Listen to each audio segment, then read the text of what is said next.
Buenas noches y bienvenidos. Estamos emocionados al tenerles aquí. Bienvenidos a la Cumbre de Expositores del Seminario del Sur en el 2014. Espero que se anime con el hecho de que está rodeado de otros predicadores, aquellos que son siervos de la palabra, mayordomos de los misterios de la palabra y llamados para aprender la tarea de la exposición.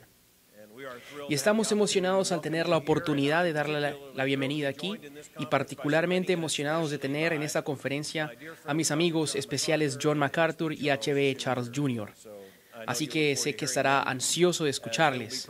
Al escuchar más temprano, escuchamos a John MacArthur y fui corregido en el hecho de que esta era su tercera vez que daba una clase llamada Mullins. Él es el primero en 20 años de dar 3 de estas clases. Y ustedes presenciaron esto cuando habló esas 3 parábolas en sus prédicas.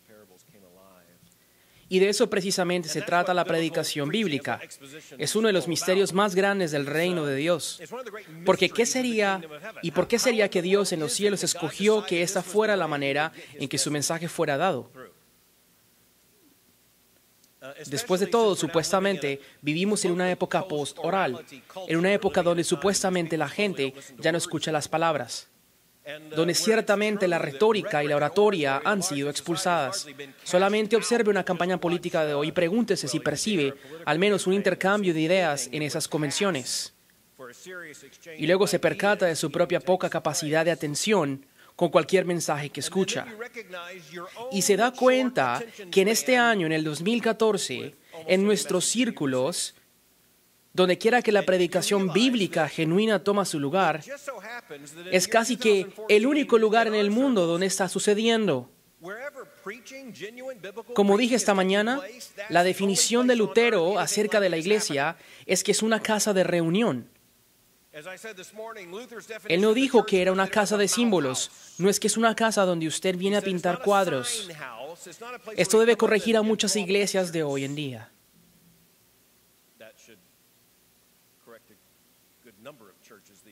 No es un lugar donde se dibujan figuritas, pero sí un lugar donde se proclaman las palabras.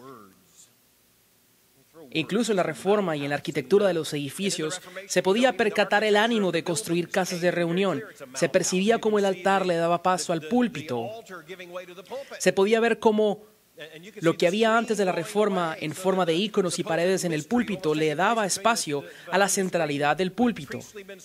Se derribaba el muro que separaba al predicador de la congregación. Toda la arquitectura de la sala daba testimonio al hecho de que era una casa de reunión, de que algo debía pasar y que cualquier cosa que pase debía salir de una voz.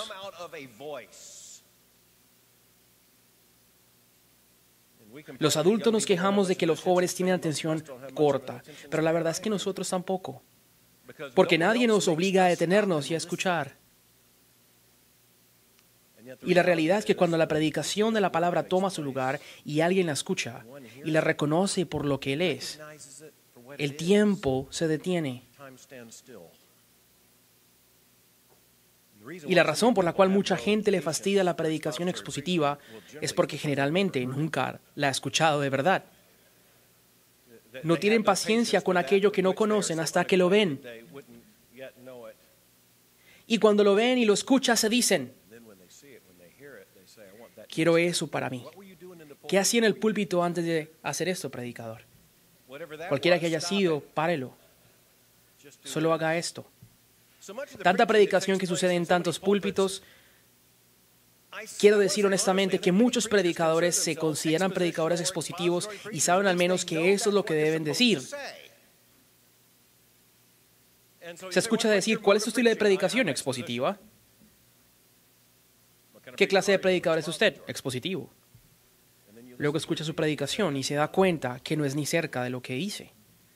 Lo que necesitamos es un cierto tipo de escala entre completamente expositivo y completamente no expositivo, y en la mitad de ella estarán los predicadores que son como medio expositivos.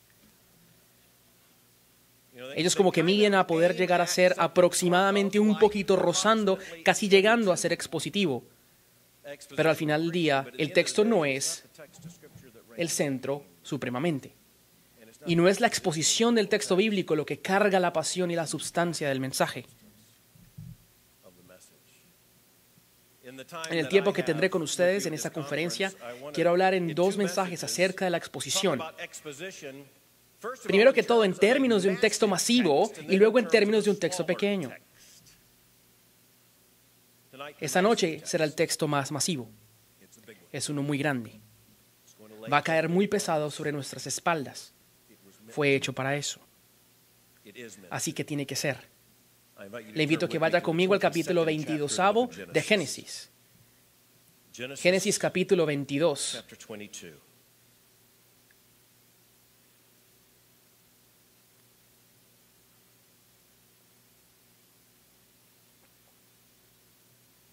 Comenzaré leyendo el versículo 1 de este capítulo.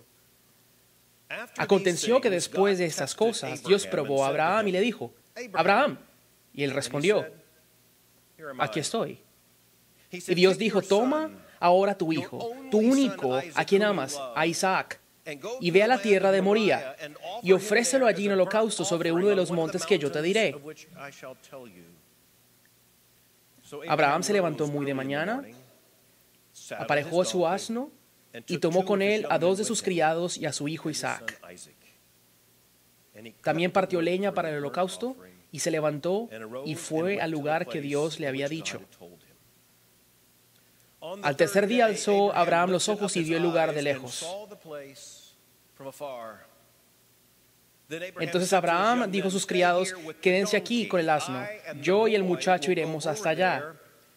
Adoraremos y volveremos a ustedes. Tomó Abraham la leña del holocausto y la puso sobre Isaac, su hijo, y tomó en su mano el fuego y el cuchillo.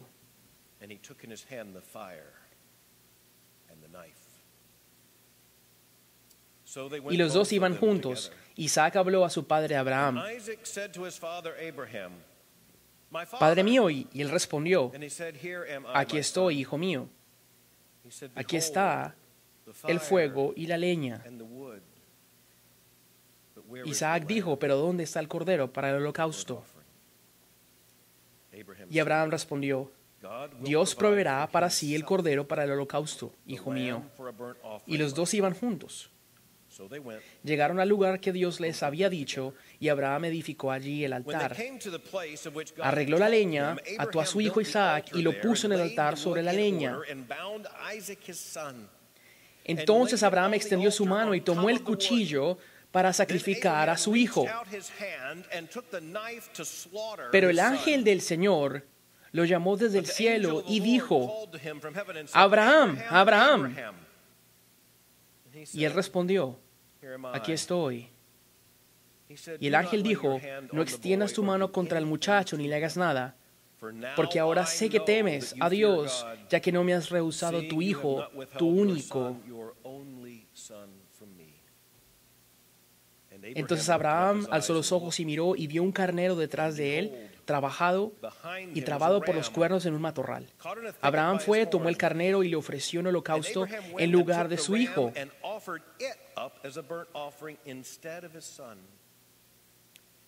Y Abraham llamó aquel lugar con el nombre del Señor proveerá, como se dice hasta hoy. En el monte del Señor se proveerá.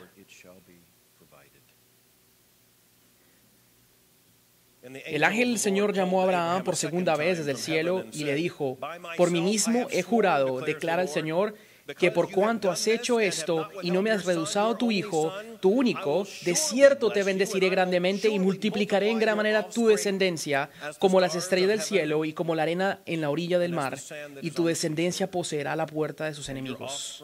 En tu simiente serán bendecidas todas las naciones de la tierra, porque tú has obedecido mi voz.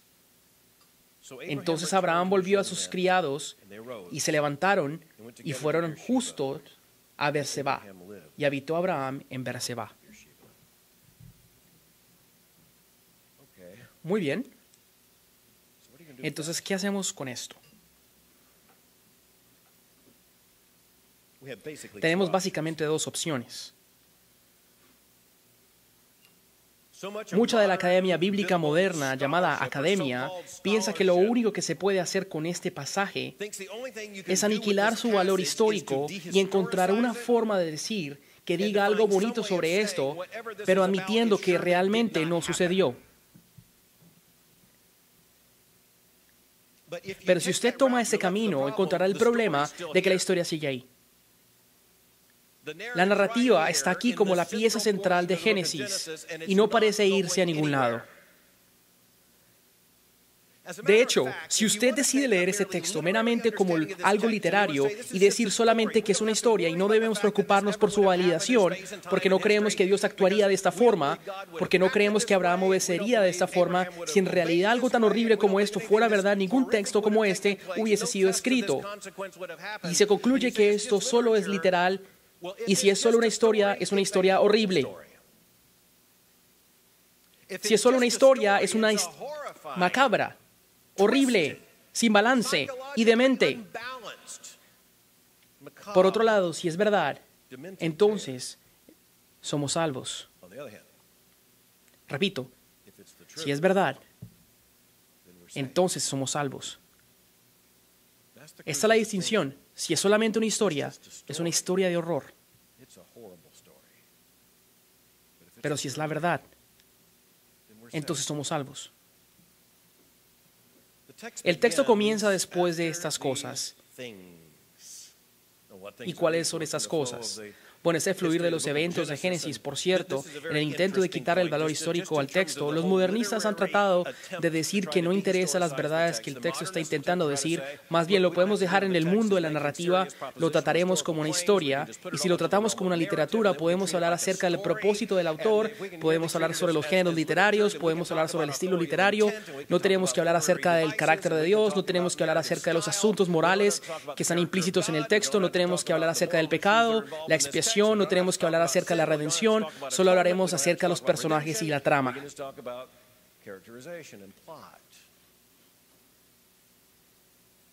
Y claro, el problema con eso es que niegan que la palabra de Dios es fiel e inerrante. Le niegan a la Escritura lo que ella misma dice que es una forma de estar en paz con la modernidad, al costo de perder no solo una parte, pero el todo de ella.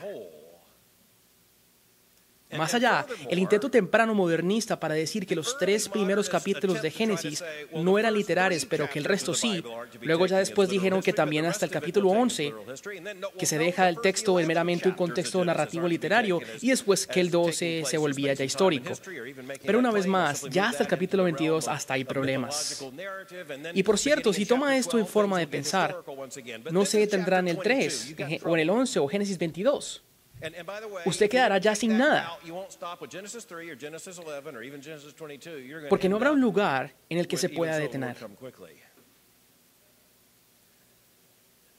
Porque cuando se hace el intento de dividir el texto en su narrativa, en géneros literarios, etc., es admitir que el texto es más complicado de lo que puedo interpretar.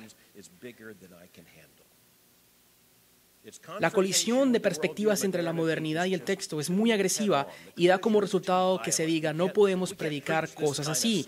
¿Qué pensará a la gente? Si es simplemente una historia, entonces es un desastre. Pero si es verdad, luego nuevamente, somos salvos. Sabemos algo de Abraham a este punto. Sabemos que él es introducido como Abraham y se convirtió en Abraham. Y una de las cosas que usted nota en el capítulo 22 es que en muchas maneras se continúa la misma estructura literaria que en el capítulo 12, donde está el llamado de Abraham, donde Dios llama a Abraham y él le dice, heme aquí. Leemos como Dios le dice que vaya y él va. Estamos acostumbrados al hecho que Dios le habla a Abraham. Nos acostumbramos que Abraham reconoce las órdenes de Dios y su voz. Nos acostumbramos que lo que Dios le ordena a Abraham, él lo hace. Entonces, nuestros reflejos, cuando nos cruzamos con Abraham en Génesis capítulo 22, es que vamos a anticipar que Abraham escucharía la voz de Dios y que él haría lo que él le dijera.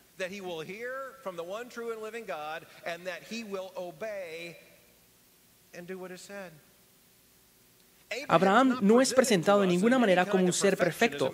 Solo es cuestión de devolverse un capítulo y darse cuenta en la miseria en la que estaba. Abraham obviamente no fue muchas veces obediente. De hecho, mintió que Sara era su hermana 2 veces y nos damos cuenta que no fue tan fiel al pacto de Dios. Y a pesar de las promesas que Dios le había hecho que en él todas las familias de la tierra serían bendecidas, vemos que su corazón queda a merced del apoyo de su esposa Sara. Seguro que es una historia gloriosa. El nacimiento de Isaac es preservado en tal forma que el Antiguo Testamento que anticipamos es un nacimiento milagroso.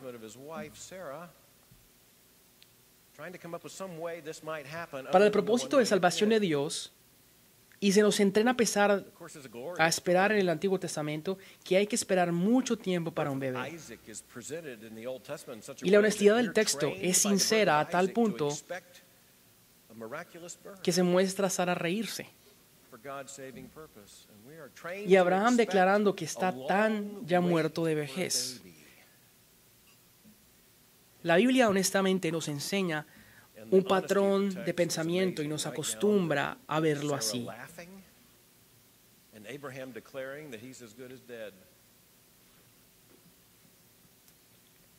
El fluir de Génesis y el fluir de la historia de los pactos, hay tanto que sucede en el fluir de la historia de Abraham, tan solo en una sección comprimida de Génesis, este niño, Isaac,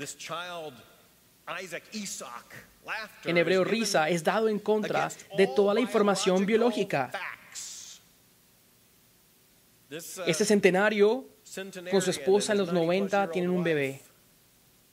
Eso seguro parecería en las noticias de hoy. La gente se burlaría de esto hoy día. Estaban tratando cómo en la vida esto funcionaría. Y claro, también tenemos el nacimiento de Ismael. No solamente Ismael nace, pero también es sacrificado. No sacrificado en términos de ofrenda de holocausto, pero sí de exilio, cortado de Abraham. Ya cuando llegamos al capítulo 22, sabemos que Abraham sería el padre de una gran nación. Tiene un heredero único. En el designio divino es Isaac, su hijo, su único hijo, y claro, biológicamente no es su único hijo, pero Ismael ya no estaba. De hecho, aparte de Isaac, Abraham no tiene ningún otro descendiente. Eliezer de Damasco, que aparece antes, desaparece.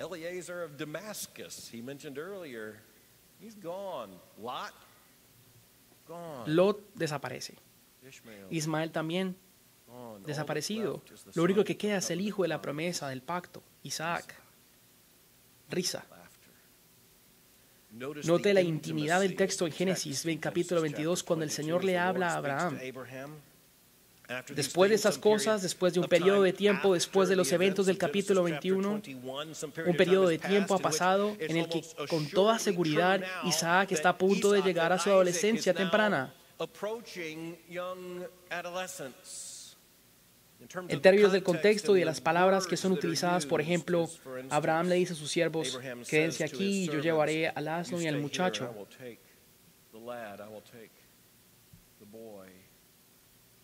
La palabra ahí denota un niño y un adolescente.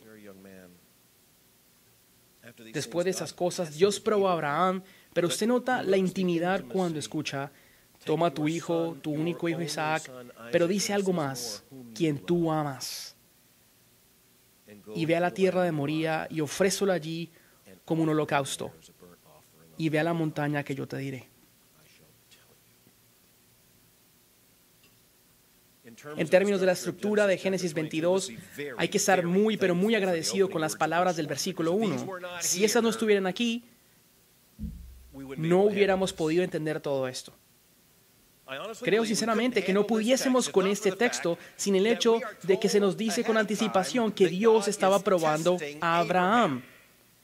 Si creyéramos por un momento que el Dios de Abraham, Isaac y Jacob, que es el creador del universo, quien conocemos como el Padre de nuestro Señor Jesucristo, si creemos por un momento que lo que estaba tramando era que él asesinaría a su propio hijo, ese texto sería monumentalmente difícil para predicar. Muy difícil para predicar. Si la historia terminara con la muerte de Isaac y la fe de Abraham vindicada, estaríamos con una historia aún más macabra y estaríamos aún más perdidos. Pero se nos dice desde el principio que Dios estaba probando a Abraham. Tal y como Calvino correctamente dijo, la Escritura dice claramente que Dios no es el autor de la tentación, pero Jesús mismo nos enseñó a orar. No nos dejes caer en la tentación, mas líbranos del mal. Calvino dijo que es perfectamente posible para Dios probar a alguien sin tener que tentarlo. En este caso, Abraham no es tentado a pecar, él estaba siendo probado en obediencia y no siendo tentado a desobedecer. Los interpretadores más modernos dicen que eso se trata más acerca de una evidencia literaria que de Israel y de que Israel estaba luchando con el tema de sacrificio de niños y salió con este texto para poder dejar en claro que el Dios suyo no quería que sus bebés fueran sacrificados. Pero si usted encuentra descanso allí, no solamente arruinaría la teología, sino que también demostraría que no lo puede leer. Porque el texto realmente no está lidiando con eso. Sí que es claramente acerca del sacrificio, pero no uno que se refiere a argumentar en contra del sacrificio infantil.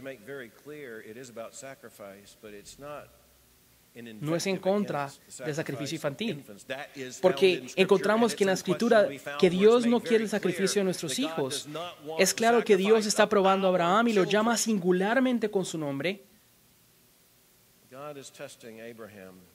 para que pusiese atención, para impedir el sacrificio de su hijo, y Abraham responde al llamado de nuevo diciendo, heme aquí.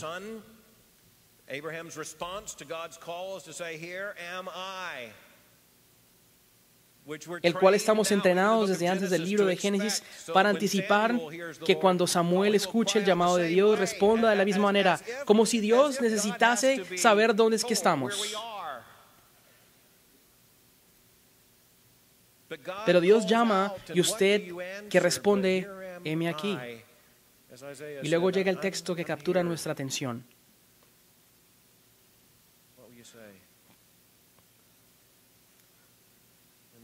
Toma a tu hijo, tu único hijo, al quien amas y ve a la tierra de Moría, y ofrécelo como holocausto en uno de los montes que yo te mostraré. El cual ya Abraham veía en una pista. Está el hecho de que la palabra provisión está escondida detrás de la palabra Moría. ¿Será que eso sirvió como un tipo de insinuación o pista? ¿Será esa la razón por la cual luego llamó ese lugar el Señor proveerá? Pero las palabras que resuenan allí es holocausto. Eso es tan lejano a nuestra percepción. Yo jamás he visto a ningún animal ser sacrificado, siendo honestos.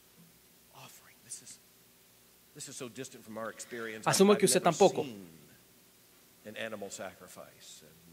De hecho, ningún otro judío tampoco lo ha visto desde la destrucción del templo de Jerusalén.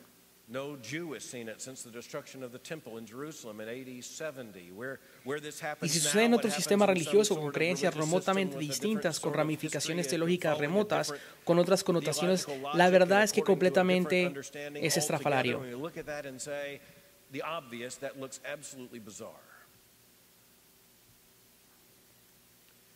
Evidentemente, parte del imago Dei en nosotros, parte de la constitución moral en nosotros, la que Agustín dice que clama que hay un Dios, y no solamente que clama que hay un Dios, sino que somos pecadores.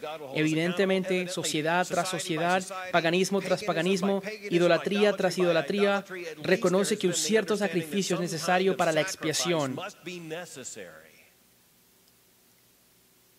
y la derrota del problema del pecado. Pero eso es muy específico. Tú toma a tu hijo al que amas y lo ofreces como holocausto para a mí en una de las montañas que yo te mostraré en la región de Moría.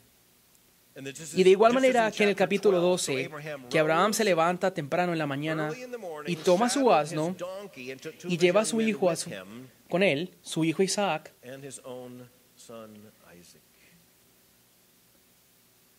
Isaac siempre es el hijo. En este caso, no solamente estamos hablando acerca de un hombre y un niño. No, estamos hablando de una relación importante. Estamos hablando de un padre y de un hijo. Y no estamos hablando de un padre con muchos hijos, estamos hablando de un padre con un solo hijo. Y este hijo que el Señor habló que a través de su esposa Sara, que tendrá el hijo de la promesa. Será que a través de él, que serás el padre de una gran nación. Y ahora todas las promesas están en Isaac. Y ese es Isaac, el hijo que Abraham ama y lo llama a sacrificarlo. Y Abraham responde de inmediato. El texto nos dice, no nos dice que él dio vueltas hasta obedecer a Dios. El texto nos dice que se levantó de temprano en la mañana, se sentó en su asno, llamó a sus siervos y luego llamó a Isaac. Se fueron al lugar que el Señor le había dicho. Obediencia. Al tercer día se nos dice que estaban a la distancia y Abraham levantó sus ojos, el cual había levantado ya antes y había visto cosas maravillosas con esos ojos, y vio una tierra prometida también en ese tiempo a sus descendientes. Él vio el humo de la destrucción de Sodoma y de Gomorra con los mismos ojos, y levanta sus ojos y ve la tierra a la cual estaba siendo llamado, pero a sacrificar su hijo. Lo vio de lejos y desmonta a sus siervos y les ordena permanecer con el asno mientras él y con su niño iban a ese lugar a adorar. Y a sabiendas de la pista que se le da con el nombre a donde debía ir y hacer el sacrificio, ¿será que también se nos está dando una pista a nosotros también? Mientras leemos este texto, vemos que Abraham le dice a sus siervos que en tercera persona cuiden el asno porque luego regresarán a donde ellos. ¿Qué estará pensando Abraham? ¿Qué sabía él? Bueno, no estamos seguros, pero sí estamos seguros que lo que Abraham está diciendo, él obedece. Y Abraham en el versículo 6 toma la madera para el holocausto y lo colocó sobre tu hijo Isaac. ¿No es interesante cómo Génesis nos entrena para el Evangelio? ¿No es acaso increíble cómo hemos sido entrenados para anticipar el nacimiento de un bebé?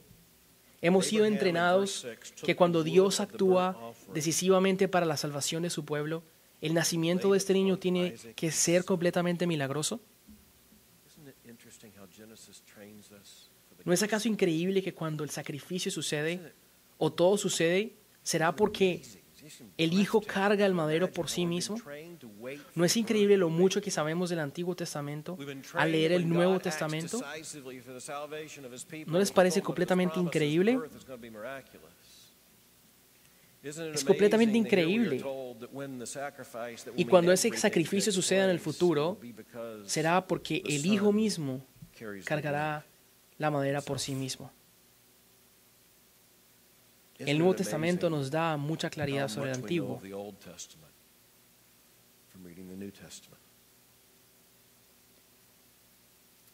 Y Abraham tomó la madera del holocausto y lo puso sobre su hijo Isaac. Y no solo Isaac, Isaac su hijo.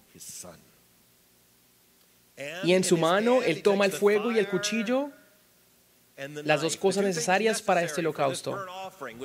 Las dos cosas tenían que ser traídas y protegidas.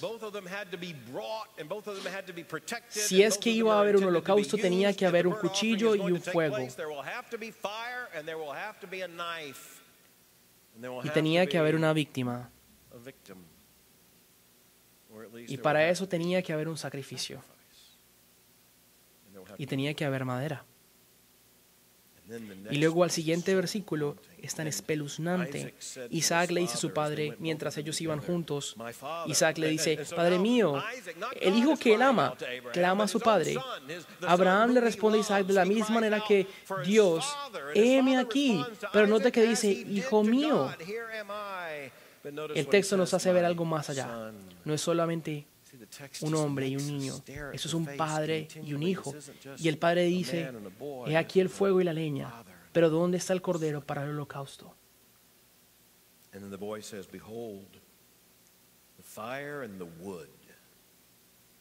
Isaac le pregunta, ¿dónde está el cordero?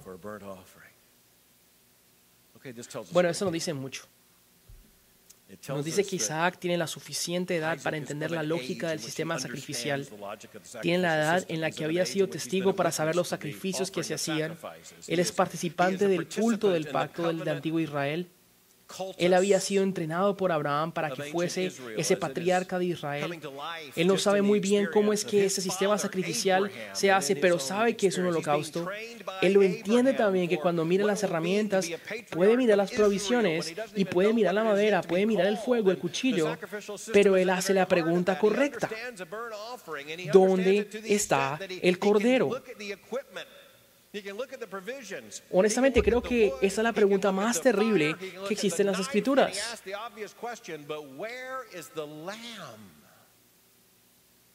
¿No les parece?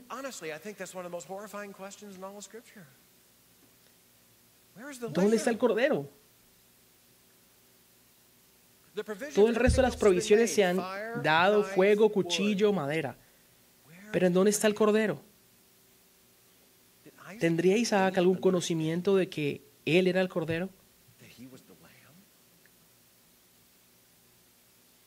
El texto se leerá muy rápidamente aquí, pero no podemos dejar atrás lo que Abraham le dijo a su hijo. ¿Dónde está el cordero para el holocausto? Y luego Abraham dijo, el Señor proveerá para sí el cordero para el holocausto, hijo mío. Cada palabra en ese pasaje, cada una resalta a Dios como el actor, el unilateralmente, soberanamente, solitariamente, el que proveerá. Esa palabra es crucial porque la palabra proveerá es una confianza en el que Él proveería. Él es Jehová Jireh.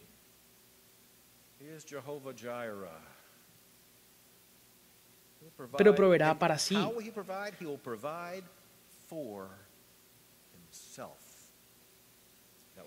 Eso será muy importante ya luego. Él proveerá para sí un cordero, hijo mío. Y Él proveerá un cordero que provenga de Dios. Porque así como notas que no hay un cordero, vendrá un cordero un día en el que sea necesario.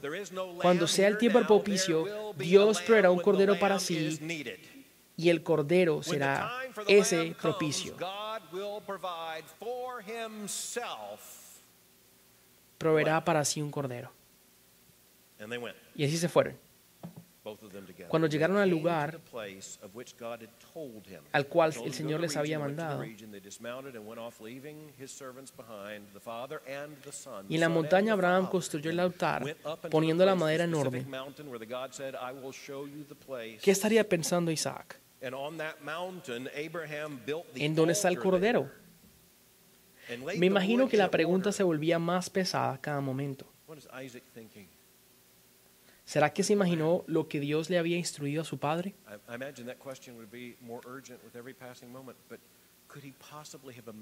Abraham construyó el altar y puso la madera en orden y ató a su hijo Isaac.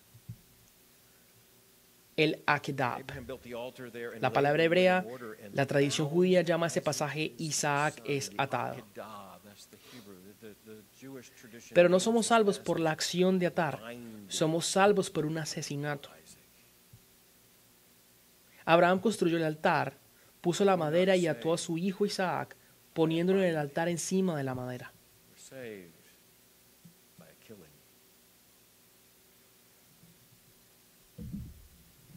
Abraham built the altar there and laid the wood in order and bound Isaac his son and laid him on the altar on top of the wood.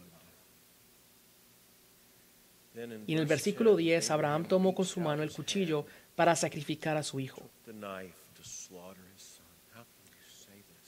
Qué increíble. ¿Cómo es posible que un padre haga esto? ¿Qué clase de obediencia es necesaria para que un padre sacrifique a su hijo, su único hijo? ¿Y cómo es posible que Abraham es llamado para proveerle a Dios un cordero?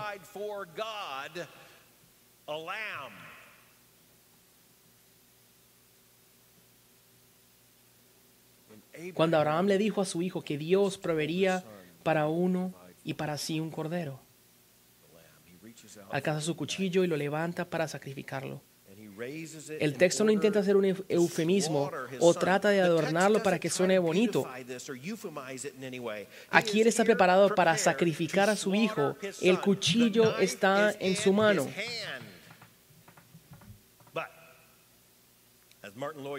Pero como Martin Lloyd-Jones nos dice, nosotros somos por esas palabras que suceden miles de veces en la Escritura. Cuando estábamos muertos en nuestros pecados y transgresiones, pero Dios, que es rico en misericordia, pero el ángel del Señor, siervo de Yahvé, lo llamó del cielo, lo llama Abraham, Abraham. De nuevo, ese es un patrón que encontramos en el Antiguo Testamento. Cuando se le detiene a alguien de hacer algo, se dice el nombre 2 veces. Abraham, Abraham, y él le dijo, heme aquí. Él inmediatamente responde para que Dios supiese dónde estaba. Dice, heme aquí, y Dios dice, no toques con tu mano al muchacho, no le hieras, no le hagas daño, ni siquiera lo roces, no lo mates, no le hagas nada, porque ahora yo sé que le temes a Dios, viendo que no detuviste tus manos ni con tu propio hijo. Ahora Abraham, en otro tiempo, levanta sus ojos y esta vez no ve una tierra prometida a sus descendientes, los cuales serán más numerosos que las estrellas del cielo.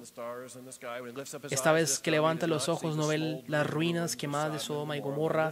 Esta vez que levanta los ojos no ve las montañas a lo lejos. Levanta sus ojos otra vez y ¿qué ve? Y vio detrás de un carnero trabado por los cuernos en un matorral. Dios proveería un cordero para sí. Abraham fue, tomó el carnero y lo ofreció en holocausto en el lugar de su hijo. Tomó el carnero y lo ofreció en holocausto en lugar de su hijo. Y Abraham llamó a aquel lugar con el nombre del Señor proveerá, como se dice hasta hoy, en el Señor en ese monte proveerá. En la tradición judía rabínica se habla mucho más sobre el hecho de que el monte del Señor, donde estaba el templo del Señor, es precisamente este monte y no Sinaí. Que la provisión del Señor para salvación es incluso más importante que la provisión de Dios de la ley. El ángel del Señor llama a Abraham por segunda vez desde el cielo y le dijo, por mí mismo he jurado, declara el Señor. Tal y como lo dice en el libro de Hebreos, Dios jura por su propio nombre. Los hombres juramos por cosas mayor que nosotros, pero Dios jura por sí mismo porque Él es lo más alto.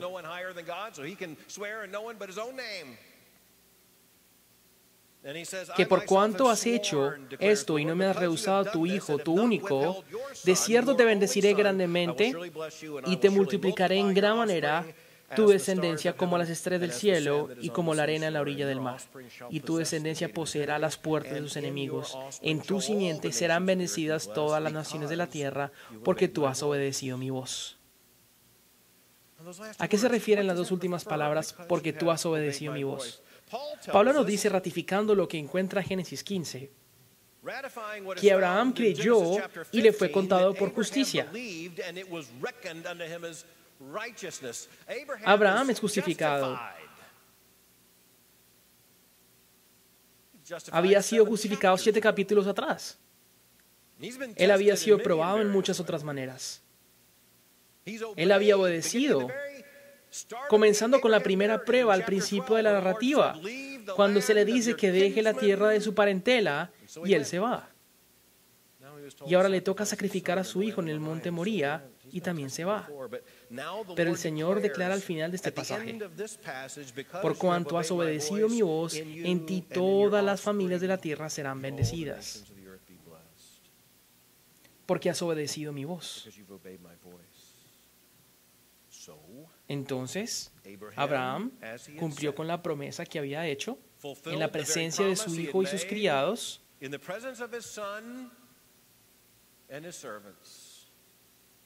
Entonces Abraham volvió a sus criados y se levantaron y fueron juntos a Beerseba.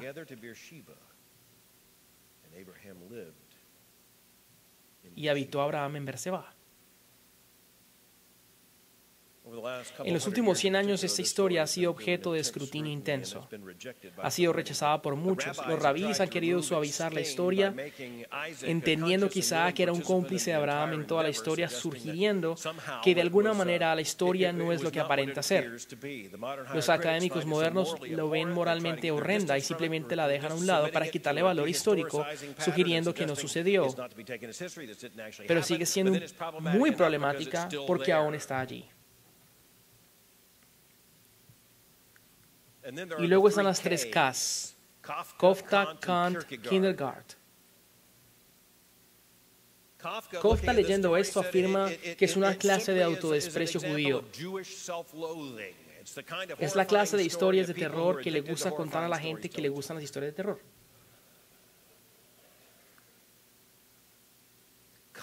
Kant, Emmanuel Kant, al leer la historia, dijo que esto era lo que estaba sucediendo. El padre de la Ilustración, que negaba lo sobrenatural y las proposiciones de revelación, Kant dice que el problema es que el padre Abraham dice que está escuchando a Dios. Esa es una advertencia que Kant dejó al principio de la Ilustración. Eso es lo que sucede cuando las personas supuestamente escuchan a Dios. Las personas que supuestamente escuchan a Dios terminan haciendo cosas horribles como estas.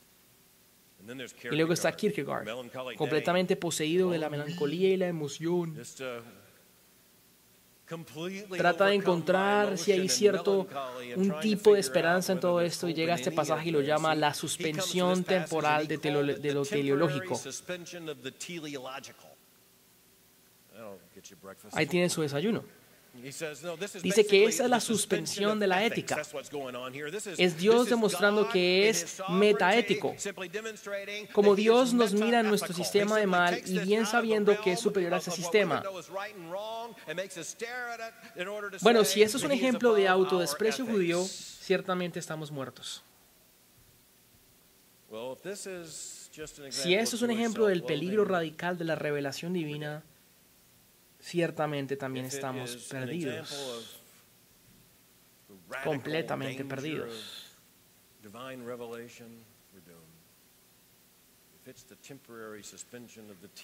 Si es la suspensión temporal de lo teleológico, estamos perdidos. Eso es lo que las tres Ks tenían que decir. Recientes lecturas, especialmente en recientes eventos, dice que la lectura de Abraham es una lectura de religiosos fanáticos. Esos fanáticos religiosos en su peor estado. Eso es alguien que dice que Dios me dijo que matara a mi hijo. Richard Dawkins, uno de los 4 caballeros del nuevo ateísmo, mirando ese texto, dice que este es uno de los ejemplos más claros de abuso infantil de parte del divino.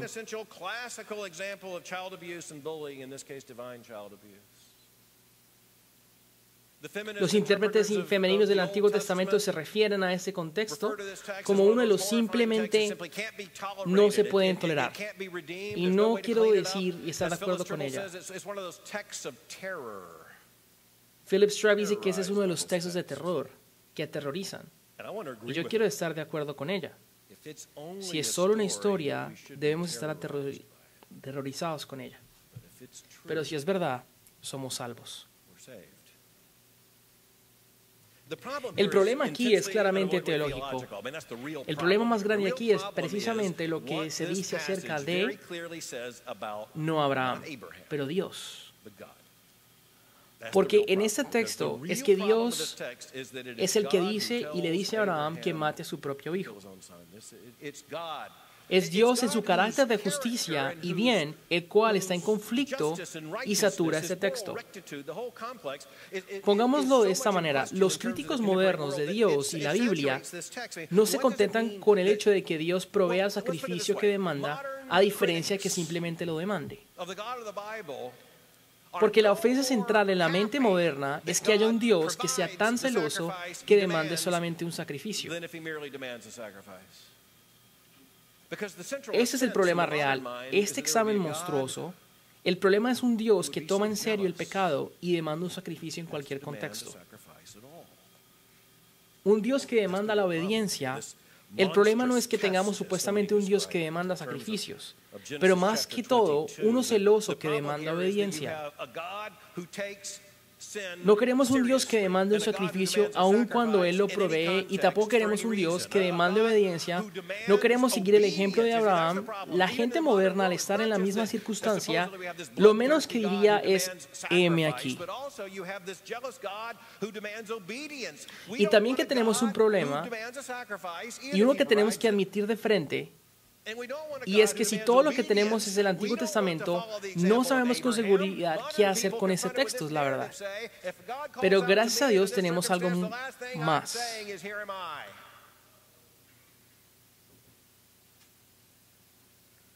Entonces considere esto.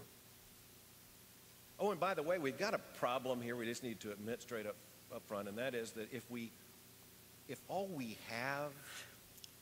Quiero repetir que si todo lo que tenemos es ese texto y no sabemos el Antiguo Testamento o el del Nuevo, realmente tenemos un problema mayor. Pero tenemos el Nuevo Testamento. Entonces considere esto. Miremos en Hebreos 11, capítulo 11. Como usted sabe, la fe es la pintura delante de nosotros acerca de la fe que salva. Vemos como Abraham es premiado por su fe al salir de su tierra y va. Y llegamos al versículo 18, donde dice que por fe Abraham fue probado. Y es muy probable resaltar esto, no cuando se entendió, no cuando se enfrentó el cambio de decisión de Dios, pero sí cuando Dios le probó. Ofreció a Isaac. Y él, quien había recibido las promesas, eso es tan importante para entender, estaba en el acto de ofrecer a su propio hijo.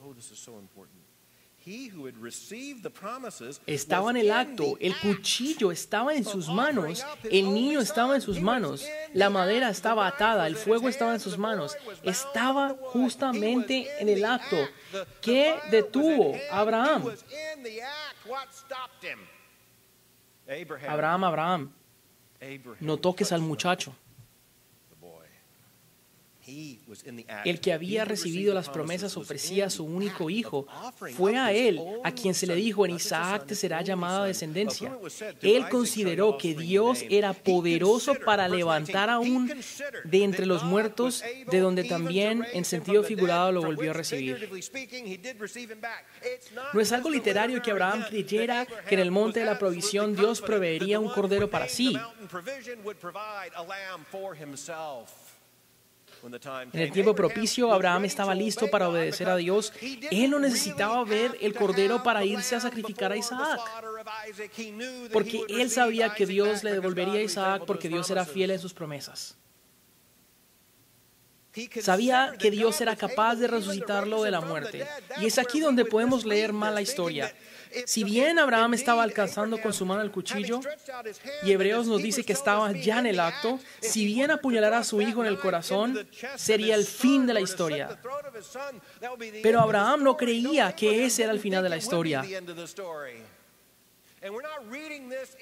Y no es que estemos leyendo esto en un subconsciente escondido de Abraham, lo estamos leyendo en la palabra inspirada y errante de Dios. El Santo Espíritu que nos dio Génesis 22 es el mismo que nos dio Hebreos 11 y nos dice que Abraham creyó en Dios y esto le contó por justicia. Él consideró que Dios era poderoso para levantar aún de entre los muertos, de donde también en sentido figurado lo volvió a recibir.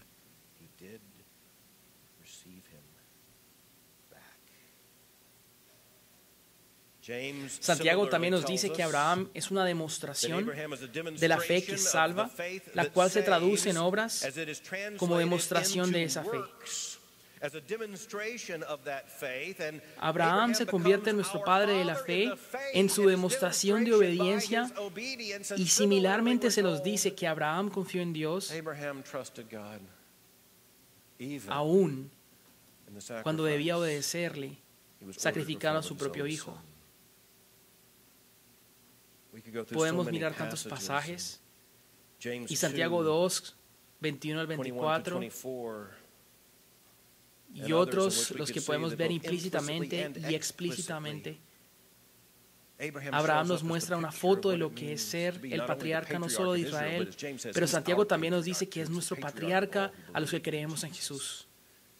Con más razón ahora es nuestro patriarca cuando toma en su mano el cuchillo, y jamás es nuestro patriarca tanto cuando le dice a su hijo que le cuestiona dónde está el cordero. Y él dice, el Señor proveerá para sí el cordero.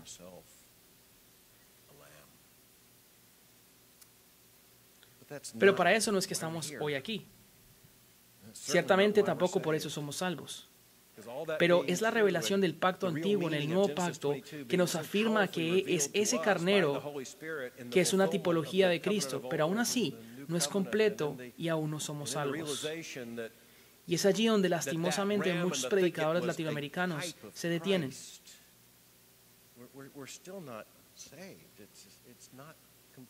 Dicen, he aquí las buenas noticias. Dios no quería sacrificar la vida del único hijo de Abraham, Isaac. Vayan a casa y traten de no hacer lo mismo.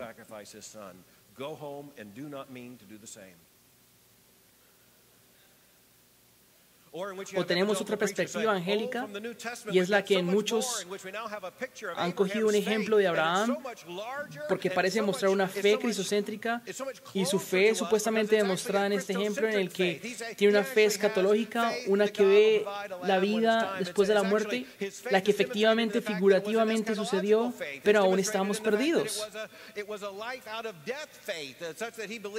Somos salvos porque un sacrificio sí fue hecho.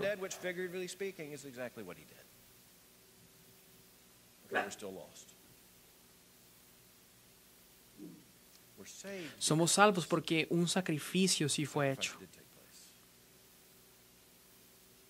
Y porque aquel quien amó a su propio hijo sí sacrificó. Y ese es el sacrificio y el problema de Génesis 22 para la mente moderna. El problema no es el sacrificio que no sucedió. El problema es el sacrificio que sí sucedió. Romanos capítulo 8, comenzando con el versículo 31, dice, entonces, ¿qué diremos ante esto? Si Dios está con nosotros, ¿quién estará en contra nuestra? El que no negó ni su propio Hijo, sino que lo entregó por todos nosotros, ¿cómo no nos dará también junto con Él todas las cosas?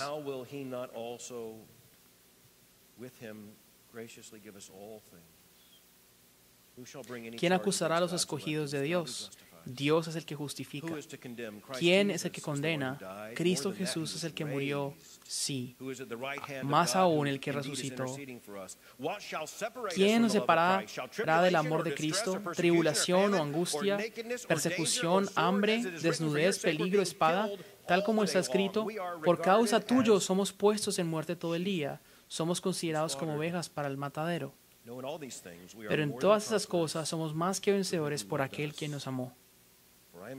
Porque estoy convencido que ni la muerte, ni la vida, ni los ángeles, ni principados, ni lo presente, ni lo que viene, ni lo alto, ni lo profundo, nada nos podrá separar del amor de Dios que es Cristo Jesús nuestro Señor. Eso todo tiene sentido porque el que no negó ni a su propio Hijo, sino que lo entregó por todos nosotros, ¿cómo no nos dará también junto con Él todas las cosas?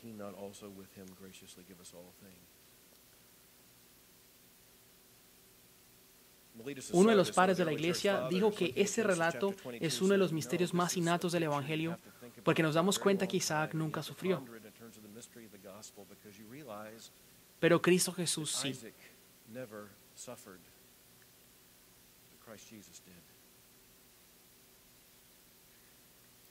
Esa pregunta, ¿en dónde está el Cordero?, nos grita en el oído y luego intentamos entender la economía de la salvación. ¿Cómo es que esto funciona? ¿Cómo es que todo esto pasó? ¿Por qué todo esto era necesario? No solo lo que pasó con Isaac, pero sí lo que sucedió en el Calvario con el Cordero de Dios. ¿Por qué? Segunda de Corintios 5:21. Al que conoció no el pecado, lo hizo pecado por nosotros, para que fuéramos hechos justicia de Dios en él.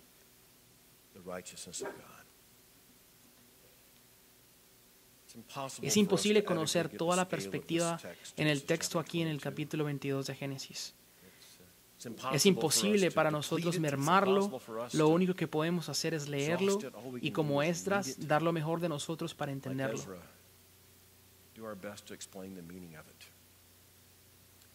Pero para hacer esto debemos mirar una perspectiva más alta, algo que trascienda los elementos antisupernaturales de la academia crítica. Necesitamos algo más grande de lo que los mismos rabíes se enfocaron, para darse cuenta que cuando Abraham dijo que Dios proveería un cordero para sí, hablaba de lo que el apóstol Pablo hablaba en el capítulo 3 de Romanos, cuando dejó en claro que fue el Padre quien presentó la crucifixión de Cristo como propiciación de sí mismo, de tal modo que Él es justo y el justificador del que tiene fe en Jesús es justo. Sabe, miramos en todo el mundo cómo la gente habla de un Jesús y vemos tanta confusión religiosa. Escuchamos los clamores del mundo como una cacofonía, el caos, leemos las primeras planas. Sabe, al final del día, la pregunta es formulada de cualquier intención religiosa, de gente que se pregunta si en realidad hay salvación y esperanza. Y la pregunta que en realidad se formula es, ¿en dónde está el Cordero? Y nosotros podemos contar la historia.